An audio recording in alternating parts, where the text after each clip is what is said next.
তোমার সব প্রশ্ন উত্তর দেব। তুমি আমাকে ভুল বোঝো সবসময়, এটা ঠিক না। আচ্ছা, আমার লক্ষ্মী বউ, এই যে আমি শুয়ে পড়লাম, এখন ঘুমিয়ে পড়বো। তোমার সাথে পরে আড্ডা দিব। তুমিও শুয়ে ঘুমিয়ে পড়ো, ক্লান্ত লাগছে তোমাকে। মাহিন, এটা কিরকম ব্যবহার?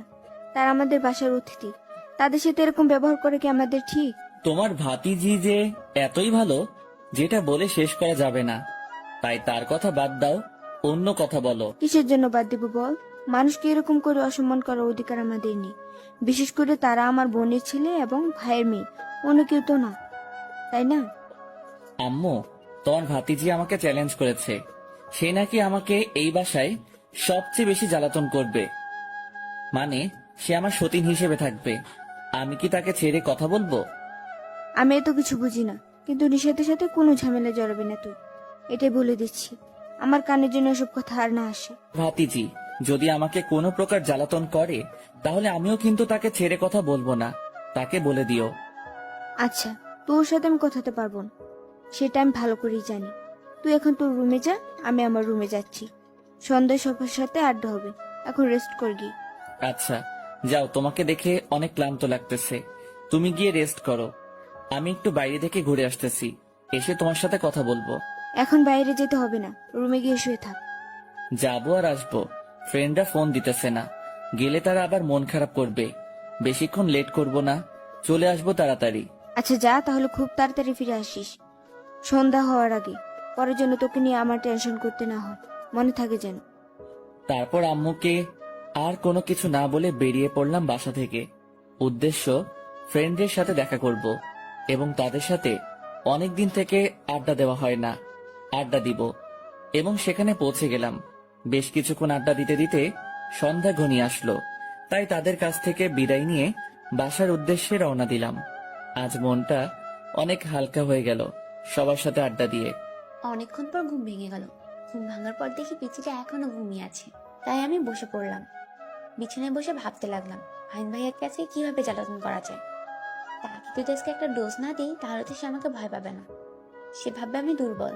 একটা না একটা ব্যবস্থা তো নিতেই হবে। এখন প্ল্যানটা করতে হবে, থেকে কি করতে হবে, কিভাবে আজকে তাকে সাহায্য করা যায়। আজ তাকে প্রথম ধাপের ডোজ দিব, কালকে থেকে শুরু হবে আসল খেলা। কি করা যায়, কি করা যায়, পেয়েছি। আজকে আমি তাকে মরিচের গুঁড়া শরবত খাইয়ে দিব। এখন প্ল্যান মোতাবেক কাজ করতে হবে।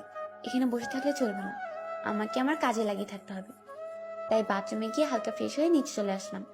এসে আন্টির রুমে উঁকি মেরে দেখলাম আন্টি এখনো শুয়ে আছে। এটাই সুযোগ, এই সুযোগে আমার কাশিটা নিতে হবে। আমি লুকিয়ে লুকিয়ে রান্নাঘরে ঢুকলাম এবং মরিচের গুঁড়ো ভুজে নিলাম। তারপর এক গ্লাস পানি নিলাম। পানিতে এমন ভাবে মরিচের গুঁড়ো মিশিয়ে নিলাম যাতে মায়ের ভাই বুঝতে না পারে এখানে মরিচের গুঁড়ো আছে। আম্মু, ও আম্মু, কোথায় তুমি? দেখো আমি তোমার কথা রেখেছি, বাসায় চলে এসেছি সন্ধ্যা হওয়ার আগে। মায়ের ভাই বাইরে গিয়েছিলেন, তাহলে এখন বাসায় এসেছে। আন্টিকে মনে হয় বলে গিয়েছিল সন্ধ্যা হওয়ার আগেই ফিরে আসবে। এই সুযোগে তাকে পানি খাইয়ে দিতে হবে। দাঁড়াও বাছা ধন, তোমাকে মজা দেখাচ্ছি। আমি পানির গ্লাসটা হাতে নিয়ে মাহিন ভাইয়ের সামনে চলে আসলাম। দেখি মাহিন ভাই আবার ছোপায় বসে টিভি দেখতেছে। আমি পাশে গিয়ে দাঁড়িয়ে পড়লাম। কি চাই? এখানে আমার সামনে আসবি না, তুই চলে যা আমার সামনে থেকে। আন্টি আমাকে একটা দায়িত্ব দিয়েছিল, সেই দায়িত্বটাই পালন করতে এসেছিলাম। কিন্তু মনে হচ্ছে না আন্টির দায়িত্বটা পালন করতে পারবো। কি আর করার, আমি আন্টিকে সত্যিটাই বলে দিব। মানে কি বোঝাতে চাচ্ছিস তুই আমাকে? আম্মু আবার তোকে কিসের দায়িত্ব দিবে? অকর্মার ঢেকি কোথাকার। দেখ, ঝগড়া করতে চাচ্ছি না, তাই মুখ সামলিয়ে কথা বল আমার সাথে, বুঝছিস? এখনই শরবতটাকে আমাকে উদ্ধার কর, আমি চলে যাচ্ছি। যদি না খাসি বলে দে, আমি এখান থেকে চলে যাই। তোর সামনে থাকতে আমার ইচ্ছা করতেছে না।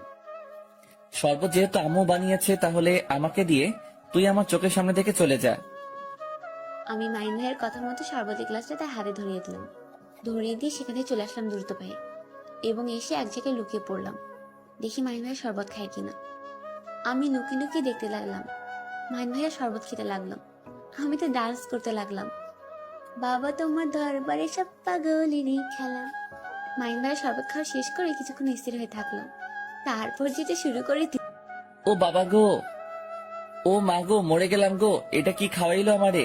নিষাদ কুত্তি, তুই কোথায়? তাড়াতাড়ি আমার চোখের সামনে চলে আয়, না হলে আমি তোকে আজকে খুন করে ফেলবো। ওরে মারে, মরে গেলাম রে। কে কোথায় আছিস? আমাকে একটু পানি এনে দে, আমি যে মরে যাব। কি খাওয়াইলো আমার এসব? নিশাত কুত্তি, কোথায় তুই? তাড়াতাড়ি আমার চোখের সামনে চলে আয়, না হলে আজকে তোর শেষ দিন হবে এই বাসায়। কি রে, চ্যালেঞ্জ নিয়েছিলি আমার সাথে, মনে নেই? এখন এভাবে গরম মতন চিল্লা বকতেছিস কিসের জন্য শুনি? আমার মন ছিল না, বুঝেছিস? যার জন্য তোর হাতের দেওয়া পানি খেয়েছি আমি, সহজ সরল ভাবে। কিন্তু এরপর থেকে আর কখনো এরকম ভুল হবে না আমার। আজকে তো তোকে প্রথম ডোজ দিলাম, এরপর থেকে সব হাই লেভেলের ডোজ দিতে থাকবো। সহ্য করতে পারবি তো? ও আচ্ছা, তাহলে এই কথা। আমি তো ভেবে নিয়েছিলাম তুই হার মেনে নিয়েছিস, কিন্তু নতুন করে যেহেতু শুরু করেছিস, তাহলে আমার অত্যাচার সহ্য করার জন্য রেডি থাক। তুই আমার কচু করতে পারবি,